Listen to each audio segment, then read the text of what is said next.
Stay on.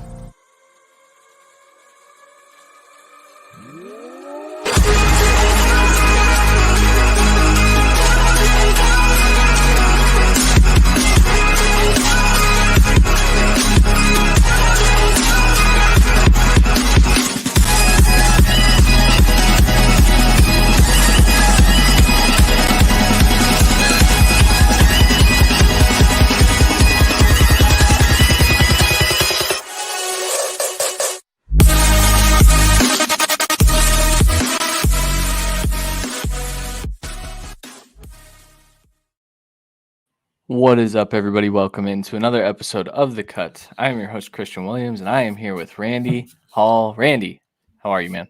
I'm doing pretty good, man. Had to change my schedule today, get up early to have an interview and everything. So a little bit tired right now. I've drank a lot in the last couple hours as well. So let's get into this. Yeah, What a combo, right?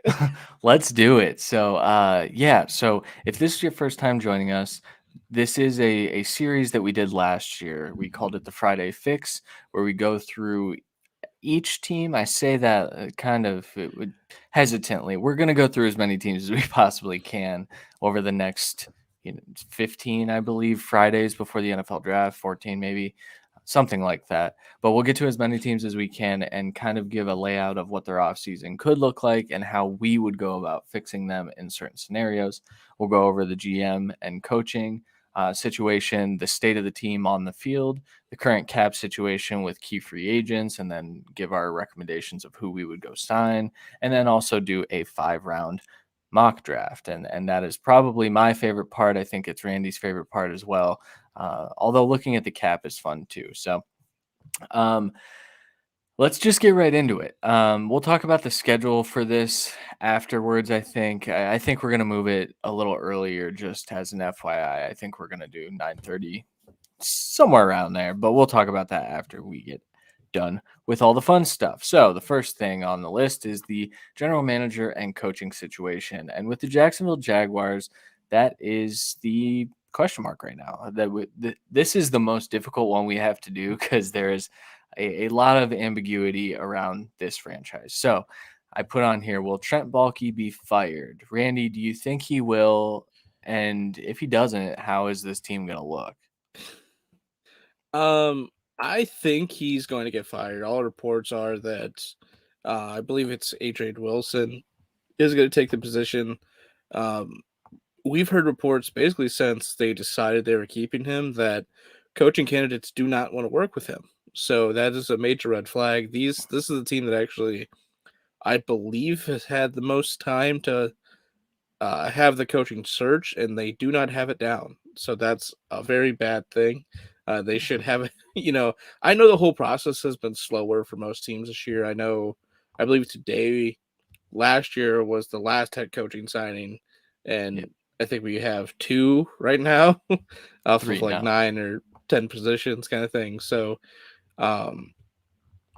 for me, Balkey, I mean, he really has only had a year, and I think you just need a fresh new culture in this organization after the whole Urban Meyer situation. And going back through that draft class last year and free agency and everything, it's not like he did a good job either. So whether that was on his call or bending to the will of Urban Meyer, either way, it didn't work out. Every pick of theirs was questioned with a lot of scrutiny last year for a good reason. And I won't say the ETN pick, like, as a player's bad, because he's a very talented player, but for team need, it was a terrible pick. You weren't going to fuck up Trevor Lawrence's pick because that was the easiest pick to possibly make. So you can't give him a pass on this last scouting process and everything. I know he's been like a long time scout, but I just don't. I think he needs to go back into a department and maybe get a position later in his life.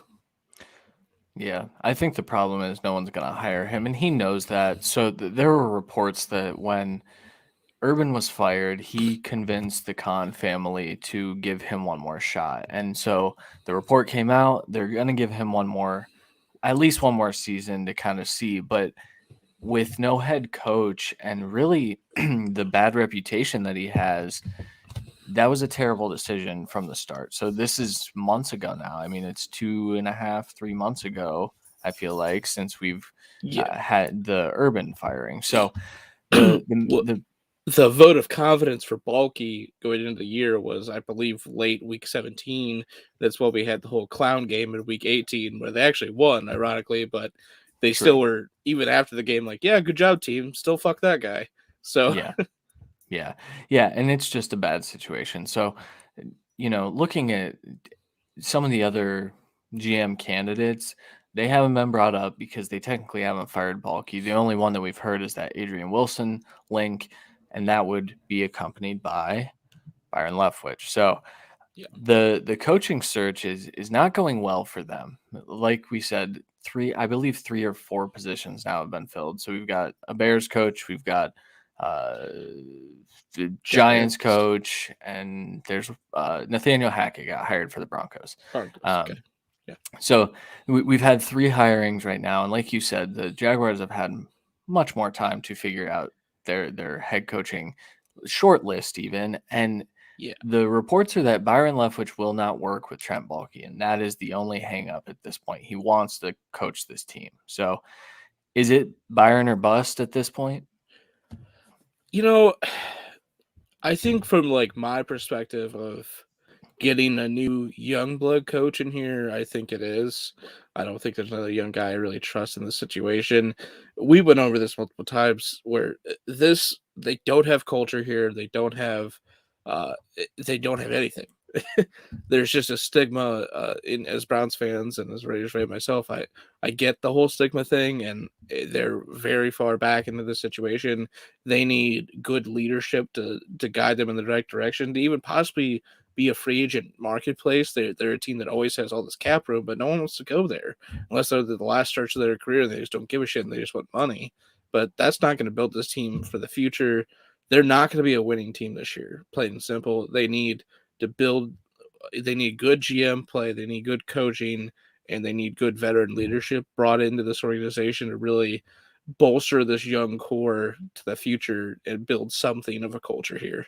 So I think Leftwich can do that.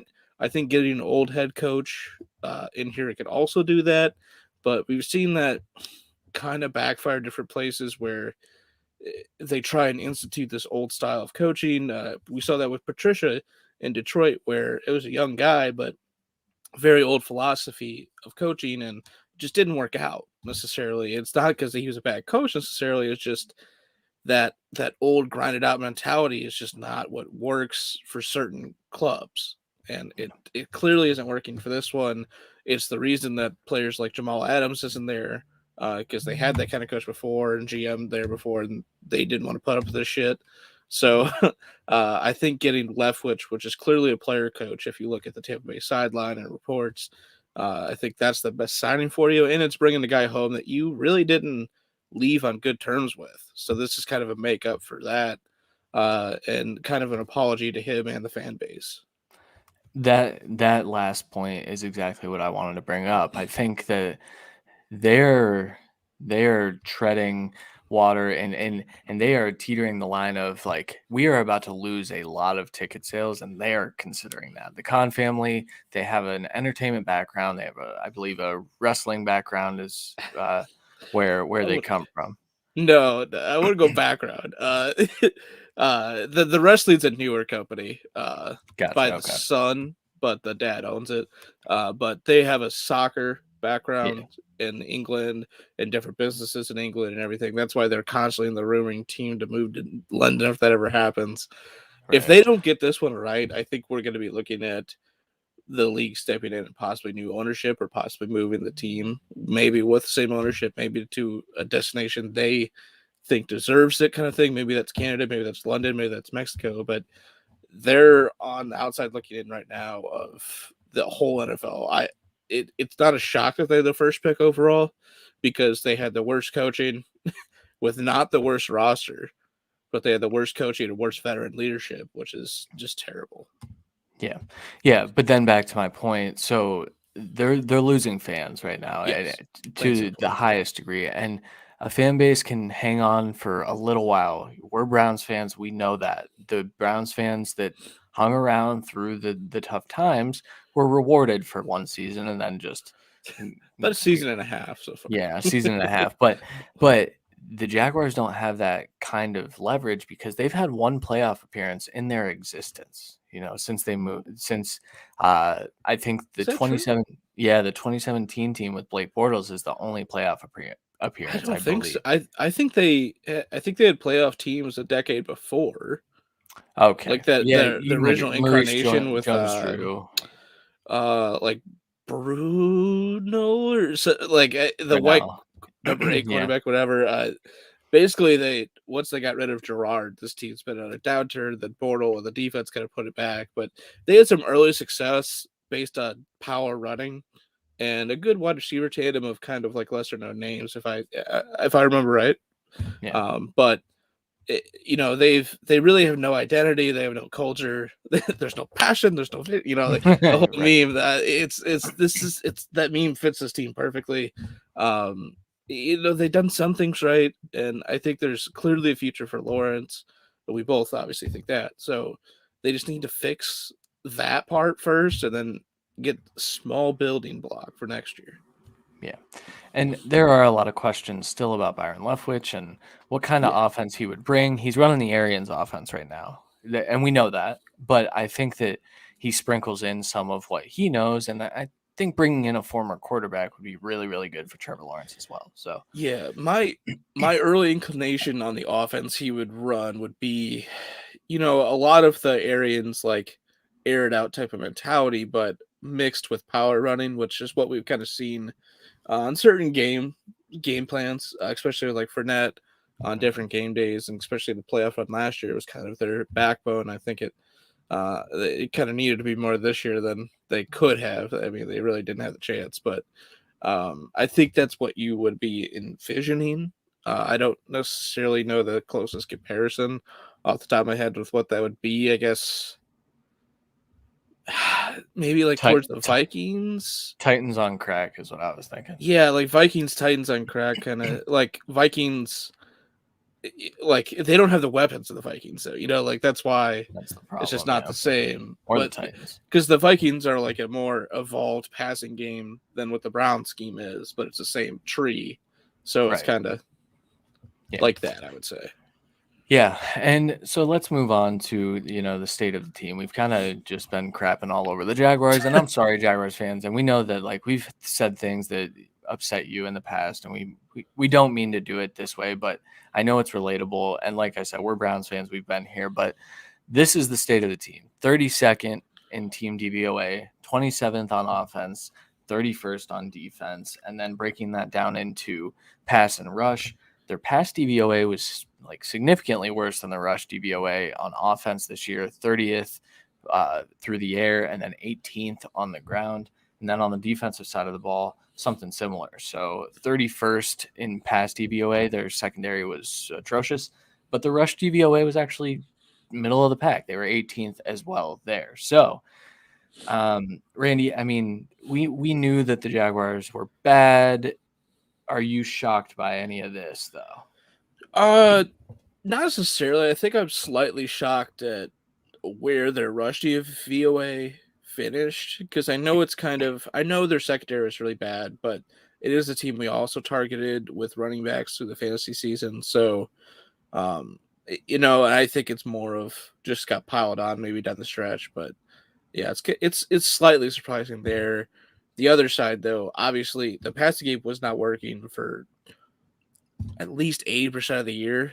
Like there was flourishes and stretches there where Lawrence got to show the flashes and truly be involved in the offense. But with DJ Chark getting hurt early and the more injuries continuing through the offense, and Urban Meyer sitting down James Robinson in random times because he's a dick shit.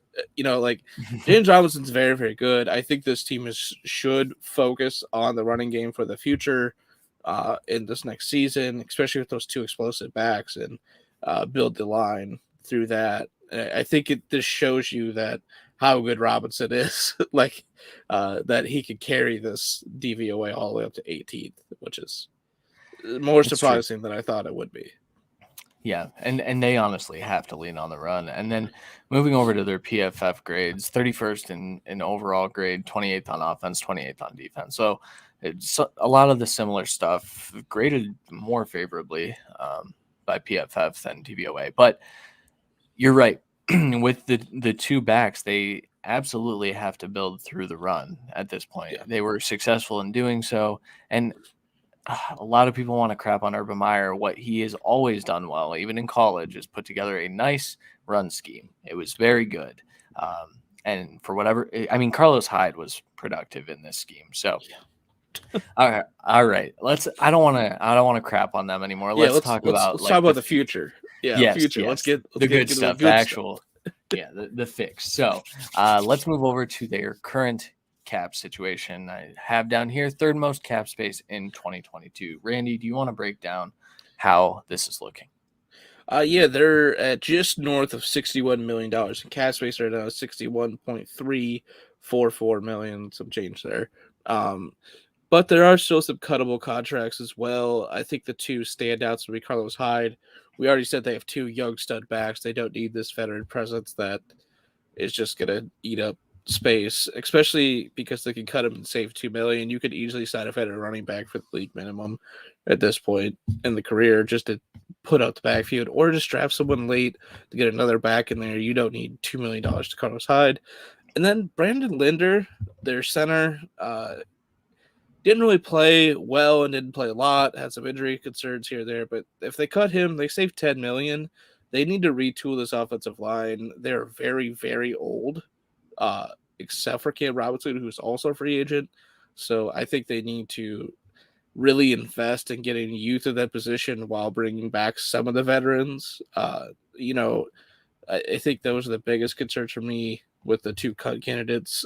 Saving $12 million, yeah, it's a team that doesn't need to, but when you break down some of the contracts, especially for someone like Cam Robinson, who was by far their best lineman and played, I would say, by far his best season of his career this last year on the franchise tag. He deserves a new contract. He is going to be, he needs to be a pillar of this rebuild. I don't know if he'll ever see like the flourish of it, maybe this last year, but unfortunately, I think for him, I think the most money he gets is if he stays, but I don't know if he wants to stay. It all depends on the head coaching hire, really.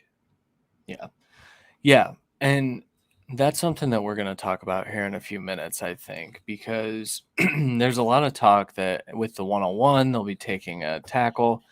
I believe people are projecting that they're going to lose Cam Robinson. And with that much cap space, I don't understand, maybe that relationship is bad at this point, and maybe that's why that's a lot of the talk, but Yeah, they have to get it done. Like he was good. I mean, he was. no, yeah.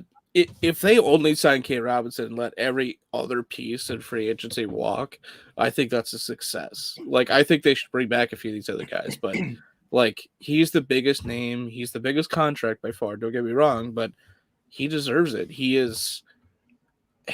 I would say he was your best player at offense this year. James Robinson would I still think James Robinson has the argument, but right. That's it. Yeah. Well, and when his coach was sitting him down, like you said, Cam Robinson wasn't sitting down. You couldn't sit him down. So, I'll read through, some of the free agents here. So, Will Richardson, J.K. Scott, Tyrell Adams, Jaden Mickens Mouse, love that guy. Laquan Treadwell, Jacob Hollister, Laurenti McCray, Tavon Austin, DJ Chark, Adam Gotsis, Nevin Lawson, James O'Shaughnessy, Trey Herndon, Damian Wilson, Tyler Shatley, Jihad Ward, Taven Bryan. What a disappointment he's been. I know, right? AJ Khan, Andrew Norwell, and Cam Robinson, and then restricted free agents also Andrew Wingard, Cahill Waring, Dario Gumbawale, and Dakota Allen. The question up here, who will they bring back? We're going to talk about our free agent additions and kind of get into that. Yeah. But first, before we get to that part, Randy, I kind of want to talk through the team needs. I want to flip the order in the doc. So we just listed, I don't personally know what the specific order is because they need everything except for a quarterback and a running back. That's kind of where I'm at. Yeah.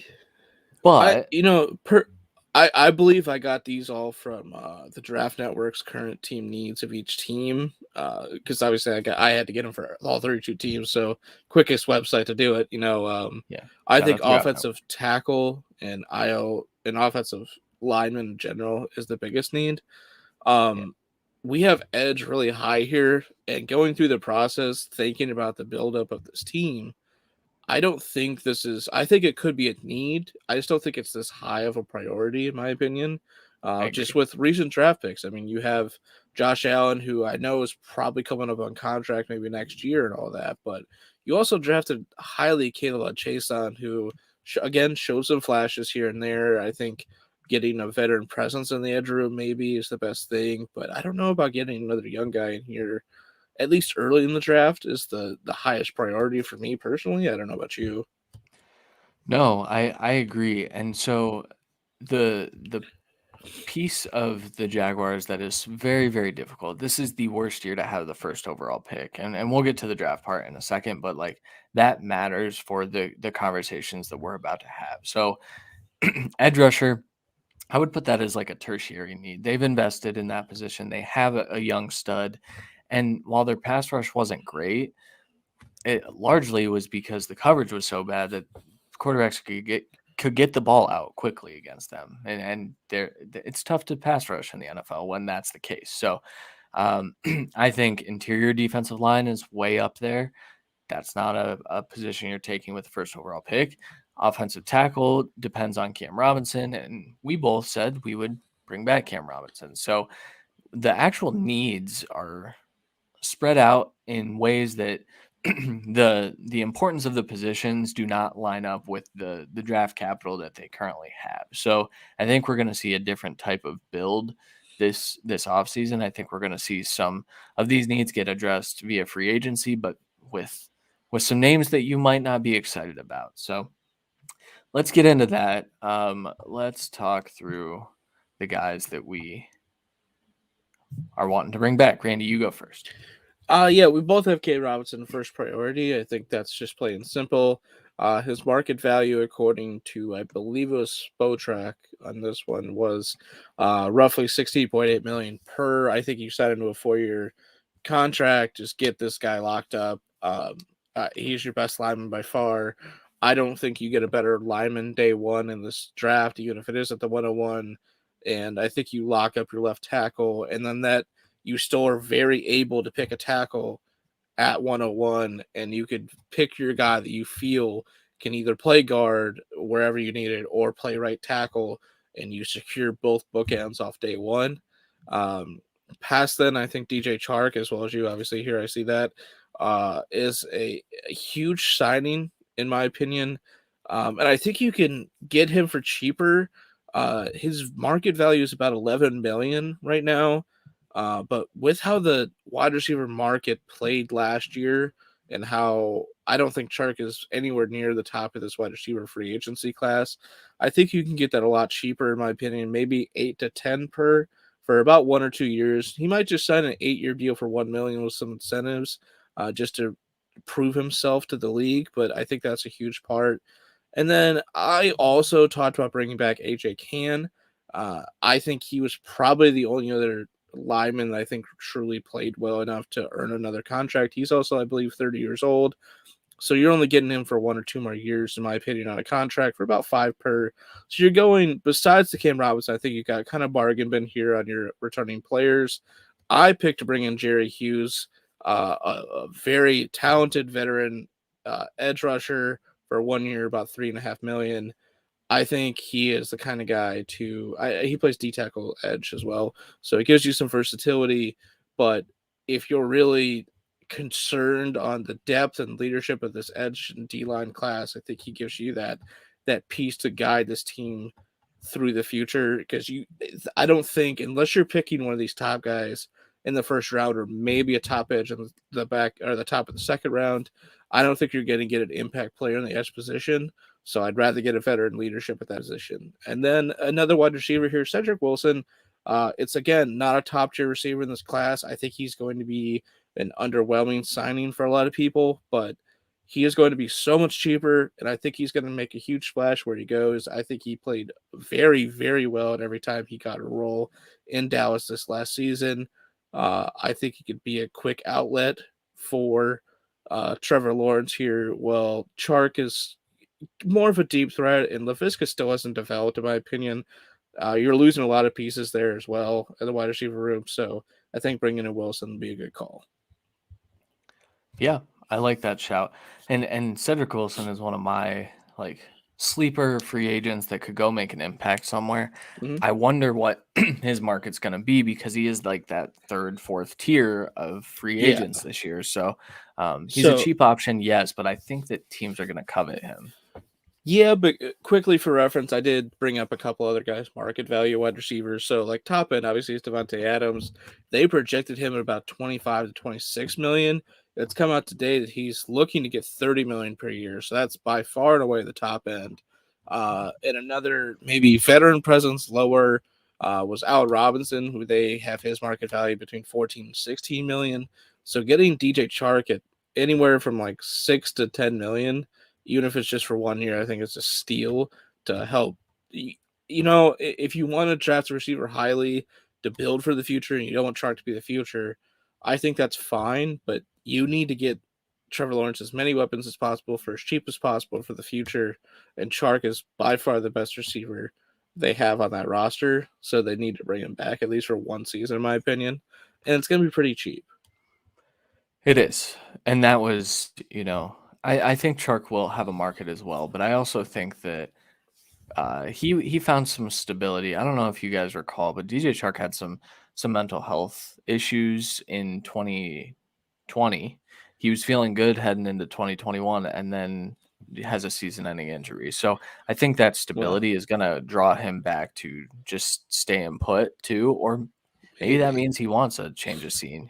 Well, also you got to remember, Urban Meyer continually was running down the entire receiving room, including DJ Chark, the entire offseason and season. So terrible coaching there, but hopefully it doesn't spoil him enough to not want to come back and kind of prove himself where he was given the opportunity. Yeah. All right. My side of things, same first two. For Chark's contract for me, I said 2 years, 14 million with incentives to make it about 20 million. So essentially, can he stay on the field and what kind of production does he have? I think that's going to be, he's going to have to look for an incentive laden contract because he's only had one good year. We think he's a talented receiver, but I think he's going to have to build his contract that way. Cam Robinson, I stole the market value like you did. So around 16, 17 per year. I think that's fair. I think he played up to that standard. He honestly was a top half of the league left tackle this year. So you have to get that person back. Then, we were texting through this, and this isn't a place the big name free agents are going to want to go. And the only way a big name free agent wants to go there is if the coach that they hire is able to lure one star over with him. The idea is that maybe Byron Leftwich can lure Chris Godwin over. Probably not. I don't think that's going to happen, but it could. And it could with other coaching candidates as well. But so I went with Camu Grugier Hill. I can't say his name. I am sorry. That was a struggle. It's terrible.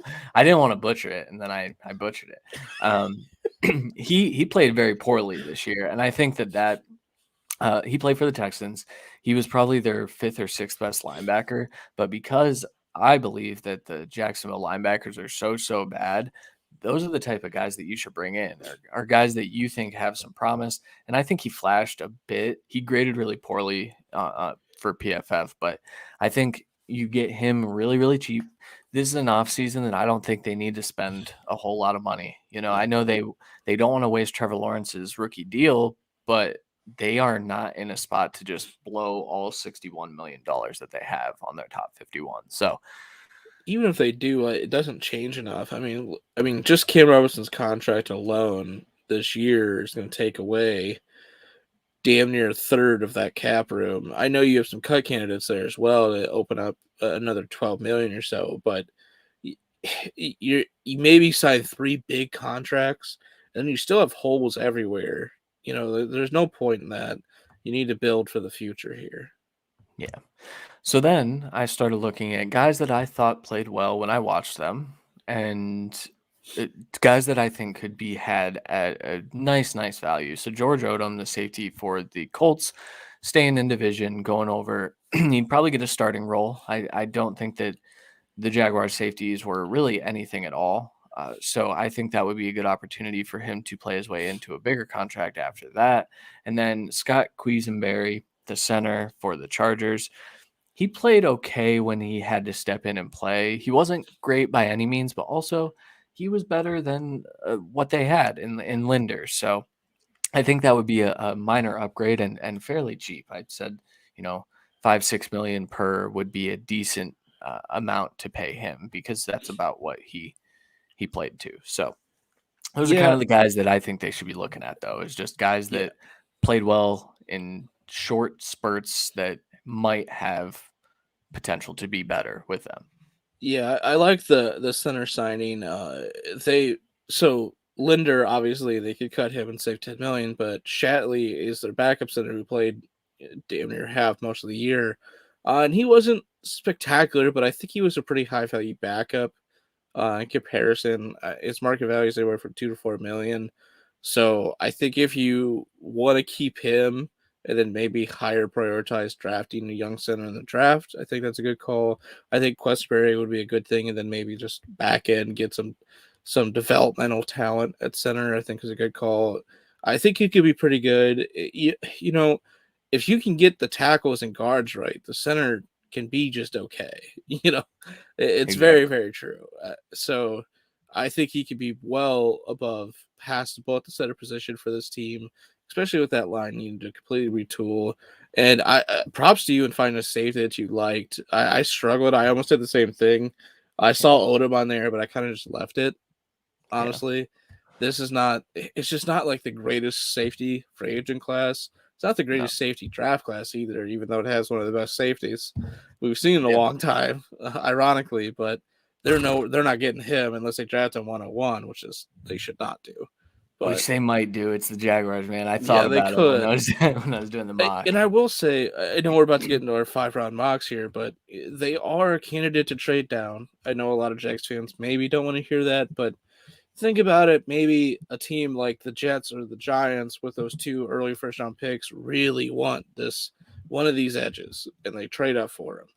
I think getting 5-7 or 4-10 is well worth it just to trade down, even if it's just that, or maybe it's just 1-4 and you get a second or third back.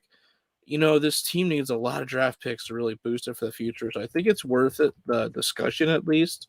I don't think it's something that Balkey will do, but we'll see if he's even there. Yeah.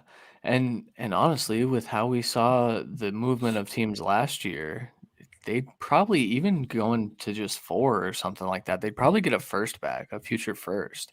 And maybe Yeah, it's 2 years down the a road. lot of the moves were for quarterbacks last year, and historically those trades are more beneficial for the Yeah. team trading back, whereas Yeah. trading for a skill player tends to be compensated very good. Obviously, it's just not like 3 first round picks to move up 6 spot. It's a Right. first and maybe a second first, and that's it, or first and 2/3 and something like that. But even that can be enough of a help.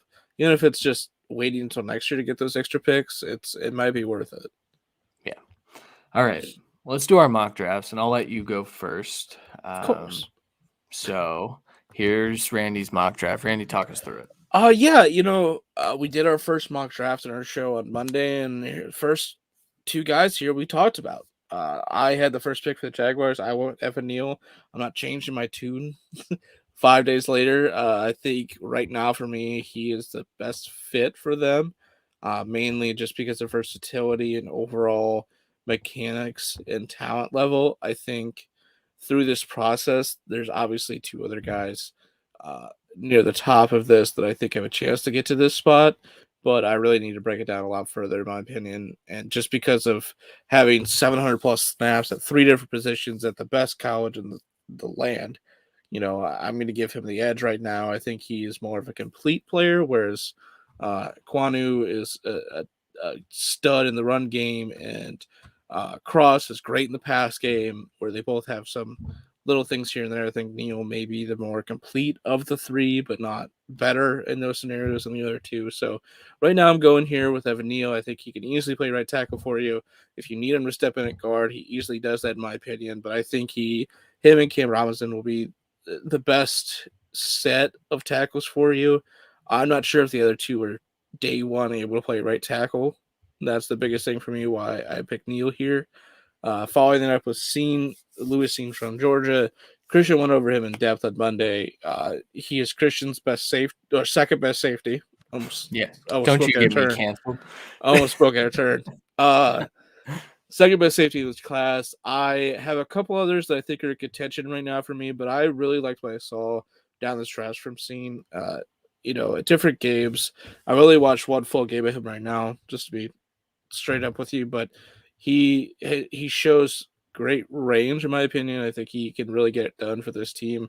And again, the safety play on this team is not good. Anything is an upgrade, in my opinion. Even if it's just slowly off the start of the season, I think he can really take over for this team in the future. And I also gave them two wide receivers, basically bringing back Chark and bringing in Wilson. So wide receiver was not a priority for me here. And then I gave them center of the future and Dylan Parham. He is technically interior offensive line, but I think he's more of a developmental center that can play guard right away if you needed it.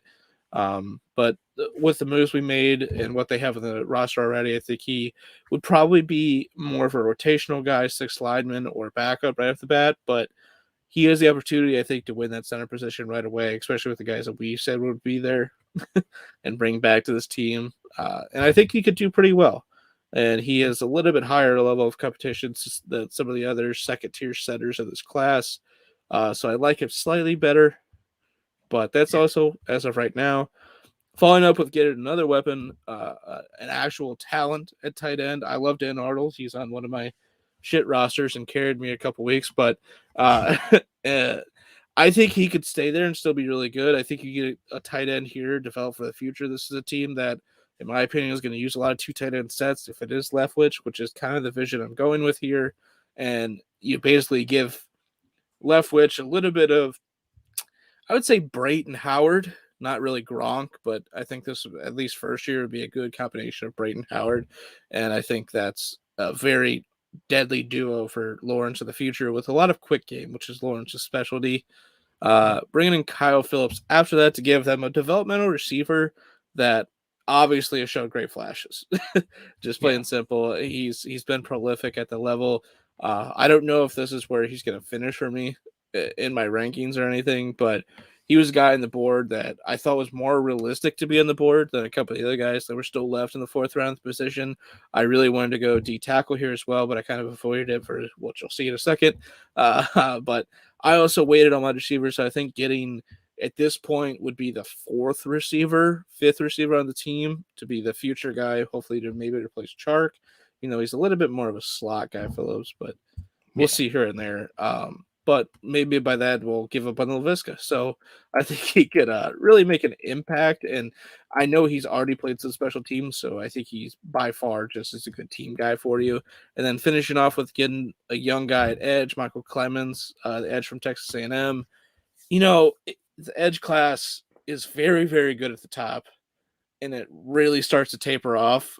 So for me, trying to find a guy I really liked here was struggling as of right now, but this guy with some tools, and that's the biggest thing. Little bit, I'm not sure he's the perfect fit for this scheme, but again, we don't know what the scheme is.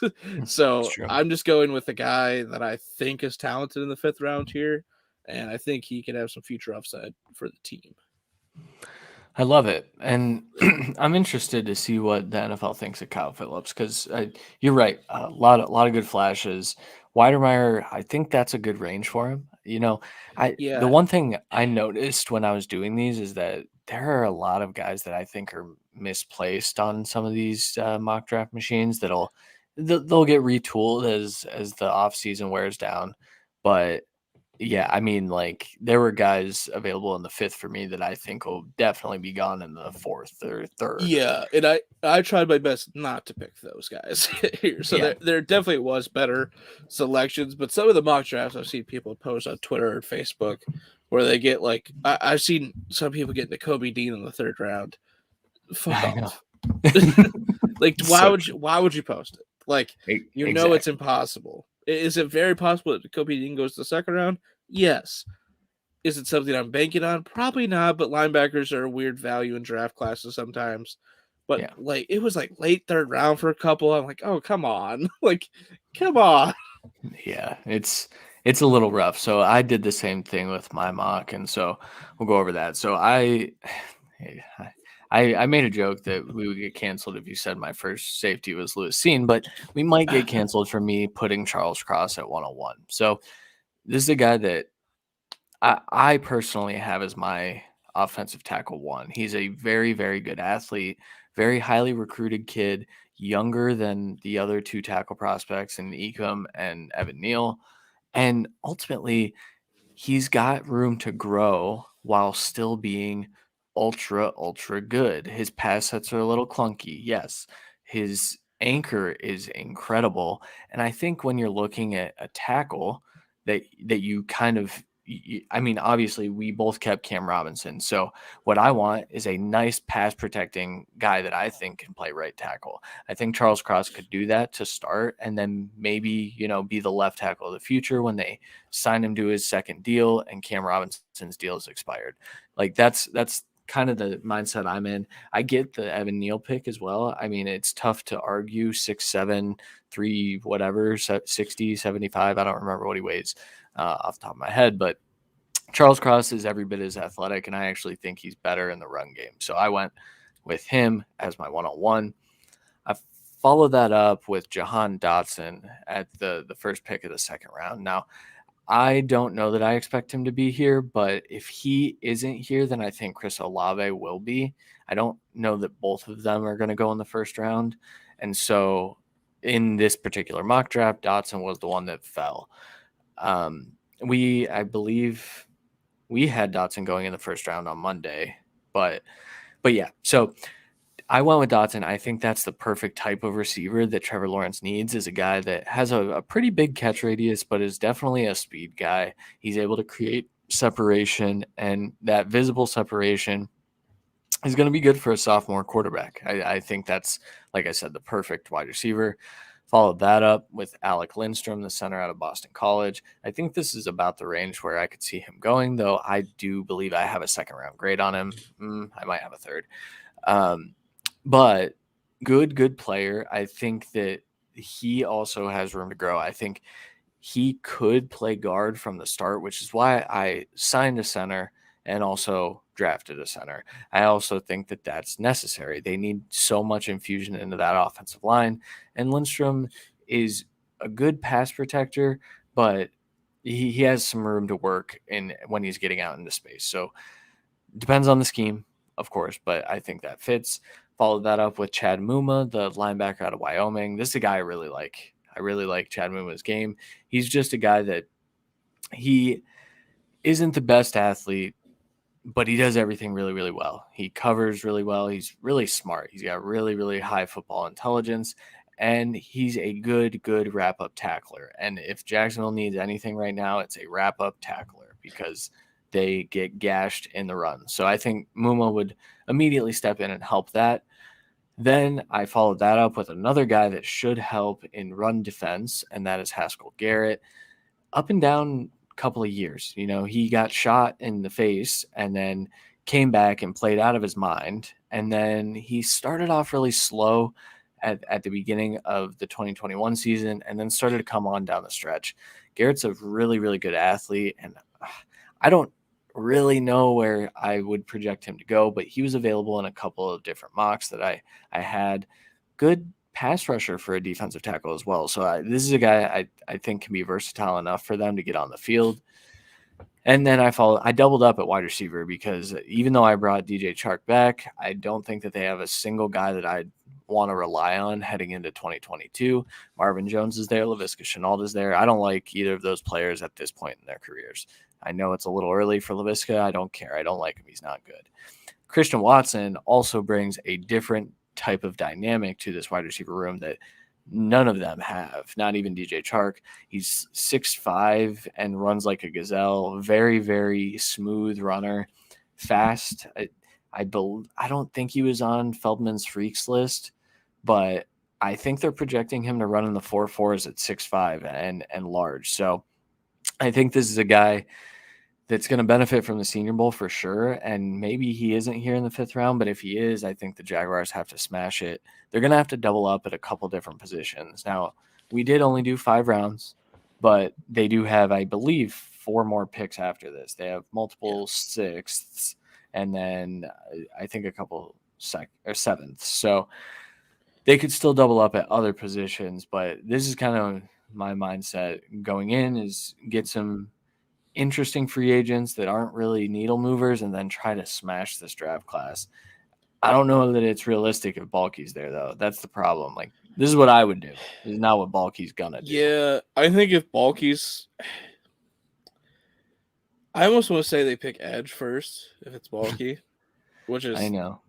Again, it's not the worst pick because I think the edges are amongst the best of the class. So if you pick one of them, I get it. I think Thibodeau would be the best fit there, just kind of what the play style is currently. But, this line is just so bad. And you drafted what's supposed to be the God's gift to quarterback. You got to protect it as best as possible. There's a reason this weekend I'm rooting for Joe Burrow to win. I'm also, as a fan of the player, almost starting to root against him because I know he could get hurt in the Super Bowl because that's how bad that line is. In this NFC pass rush this year, in all crazy. 4 of the teams from last week, and definitely these last 2, is just disgusting. And it's going to get to him, and it's going to fuck him up, plain and simple. And that's what Trevor Lawrence dealt with all year. That's what plenty of these quarterbacks have early on in their career. It happens. We talked about it at different times of whether the question is build up part of the offensive line and then get the quarterback, or build up the whole offensive line and get the quarterback, or get the quarterback and build the offensive line through cap. Either way you do it, build a fucking offensive line. Exactly. In fairness, I think they tried. With Norwell and Linder and Can, like they had the guys, just injury and bad play. It just didn't work out. So for me, you have to invest in that position because you've invested elsewhere. Give it a shot to grow at least, but my God, you have to protect this dude. Yeah. Realistically, I mean, 3 of these picks should be offensive linemen, whether that's day 3 developmental guys or if it's they smash it in the first few rounds. The problem if they take 7 offensive linemen in this draft, I will not complain. No, because at that point you're sending a message like, I don't give a fuck. This is working somehow. Right. I will say though, I mean, they desperately need wide receiver help. So I think if they did that, they do. But if you bring back Chark, it's less than the blow. If you sign a guy like Wilson, which is why I waited late for receiver, that lessens the blow. You have Marvin Jones, who's the veteran presence. If he likes to stay on, he was one of the other guys that really got into with Urban and doesn't feel, I think, all that pleased in the organization currently. I think you have the Fiska there, whether he continues to not develop or not. At least he's a body in the room. You have some other bodies there. You're really only losing these extra pieces that didn't really matter until everyone else was fucking hurt. So I think there's at least enough bodies in the receiver room and maybe even the tight end room that you can get by with this year if you spend all of their other amount of time fixing the line. But I agree. I think it's a position where you fight both in this free agency and draft class, and I hope it sticks. For me, I think we both took shots at trying to fix the defense as well. I wouldn't be shocked if they don't really until later rounds, and that just gives you more special teams players. This offense needs to be fixed, plain and simple. It's the only way you're going to have a shot to be a good team in the future, in my opinion, because this team needs to be built around Trevor Lawrence. and if you put all the resources into it, I get it. I actually applaud that. Like it's a good move in my opinion, but we'll see. Yeah, yeah, it's a tough task for whoever the GM and coaching tandem is. It's not a good state to be in, and I apologize, Jaguars fans. It's not a fun spot to be in, No. and it's been a long time that you guys have been in this spot. So I feel for you. My entire life of being a Browns fan was this, and we had general managers like this where the clown emoji didn't exist back then, but we would have used we it. yeah, we use it We now would for the media in Cleveland, but uh, exactly. Yeah. So and for me, we both took tackles at 101. Like I said, Neil with having experience everywhere. For me, it's the best pick as of right now. What other positions has Cross played? Because I've literally only seen him play like the left tackle. Is he just remind me so quickly? so he played right guard, right tackle, left tackle. That was his Okay. 3 years because he started immediately, which was good. Yes, same with Neil. Yeah. So Iquanu is the kind of outlier there where he didn't start immediately, I don't believe, and he played left guard and left tackle. So Yeah. he has some versatility, but trust me, if he's only played left side his entire life and he goes 1-1 and they brought back Cam Robinson, he is going to struggle at right tackle for at least the first half of the year. I will be surprised, at least in both aspects, passing and running. Sometimes you can get away with it in the run game, and sometimes you get away with the pass game, but you won't be a complete tackle until you get development in that position. It is a position change, plain and simple. It's entirely it's mirrored footwork, which sounds easy, but trust me, it is not. It is very difficult, and then you're also learning the playbook differently, and it's very difficult off the top of my head to do, and I did it. Yeah. Not very well, but I did it, and Yeah. it's annoying.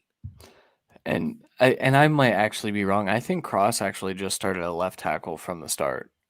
He may Now that have. I'm I, thinking I about know it. Neil started, I believe, at left guard, and then Yeah. played right tackle last year or two Yeah. years ago, and then played left tackle this year. Yeah, yeah. I think Cross may have gotten some work at right tackle though. I think Yeah, that, but you bring up a good point with it being so difficult to switch, and Evan Neal kind of showing that he can because he was a good right tackle. He had some he things to work on, Yeah, but but he was also still growing as a talent. But having over 700 snaps at three positions is it's impressive at it is. Alabama, Yeah, especially. exactly. So now I will say that's the part I brought up earlier too. It's tough because they don't necessarily need tackle or edge. I mean, if they bring back Cam Robinson, yes, they need a right tackle. I'm not arguing Yeah, that, but they don't need a. I guess my argument is that you don't draft a right tackle at 101. You just don't. Unless you're the Dolphins and they choose not to do that every year. Um, I but I mean, get it. I I don't disagree, but it is the biggest need to protect Yeah, the biggest position. So it's kind of and that's again why I think edge is still a possibility. I just don't know what else would be a possibility because I you're know. not picking a receiver here. You're No. not picking a linebacker or Kyle Hamilton. Maybe I could get behind it, but I wouldn't get behind a corner there. So you're literally picking a tackle, edge, or Kyle Hamilton, and fuck. And the toughest part to me is that there's no market either. Because last year there were 5 quarterbacks that went in the first round. This year I've seen a few mock drafts where it's tough to get 3 in there. I Yeah, think 3 to 4 will go, but no one's trading up to 101 to get them.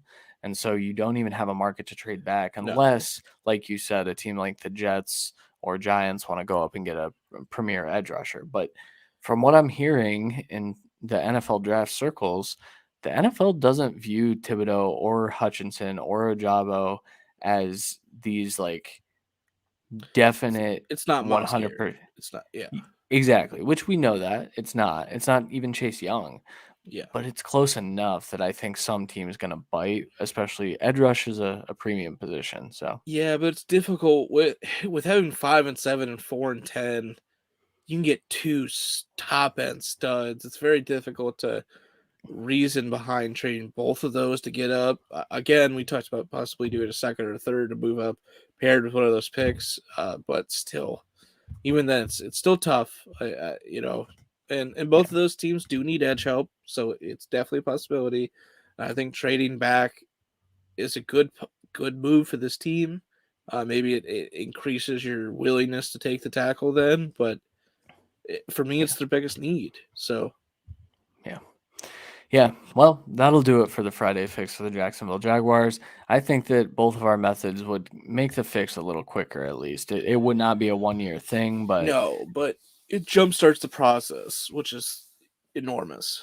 yeah, yeah, you can't score 4 touchdowns in one off season. It just doesn't happen that way. So you've got to hope you score one this year and just keep on building. But all right, as I said at the top of the episode, I think we're gonna move these to like 9:30. Sounds about right, just to bump it up a little bit for the East Coast dads out there that want to watch this, and then also, I mean, that'll be a good time for the West Coast people as well. So look for that in the future. I'm sure we'll have our Marvel Talk segment. This is when that became kind of popular on Friday nights, but there's nothing to talk about Marvel right now unless you're a super nerd and you want to just talk about the Spider-Man interview with the Spider-Men. So No, I'm good. yeah, I'm good too. I don't want to do that. So next week, have we picked a team, Randy? It was Arden Sheet the Lions. We can do that. Yeah, I'm perfectly fine with that. And that gives us probably the next week to pick our favorite like new coach and GM landing spots kind of thing to go from. I was going to try and get all of like non-playoff teams. I think that's the biggest goal, or at least most of them. Just because, or at least the first like 15, 16 picks is where our target is. I know a few of those are doubled up, so it does cut down and give us some bleeding room there to talk about teams like for me and like Adam, like the Eagles and the Raiders. But still, yeah. And then on Monday, we will have our Senior Bowl preview episode. We'll walk through some of those guys and what to look out for. And then we will have coverage in some form or fashion. I we had talked about going to the Senior Bowl. You guys know if you listen to one of the shows this week, I tested positive for COVID. I won't be in Mobile, so no. we'll see if they can get me some virtual access or what, and then we can hopefully bring you some content throughout the week as well. But we're gonna do the preview, and then we'll be back next week on the Friday fix for the Detroit Lions, where we get to make 2 first-round picks because they have that pick in the 30s too, which is fun. So, Yep. all right, Which we should know at least almost exactly where that's at. There's a chance we don't know exactly, but we'll see. yeah. It'll be close enough at least by then. But all right, Randy, do you have anything else to add before we get out of here? No. I mean, the Jaguars is always a different one. I think it's been more fun last year, and we did talk about the Jaguars extensively the year before as well. But with all that happened this last season, and it's still some turmoil in the front office, it's unfortunately it's not the most fun team to talk about. I hope that changes in the future for all Jags fans. Thankfully, I think they've made some good picks in the recent history. So Yeah. I think there is some good building blocks here, but you need another year of development and making more building blocks. Yeah. And a culture change. That's the Yeah, main thing. that's the hugest thing. Yeah. So, all right. Well, that will do it for the Friday fix of the Jacksonville Jaguars. We will be back on Monday. For Randy Hall, I'm Christian Williams. We'll talk to you guys then. Later.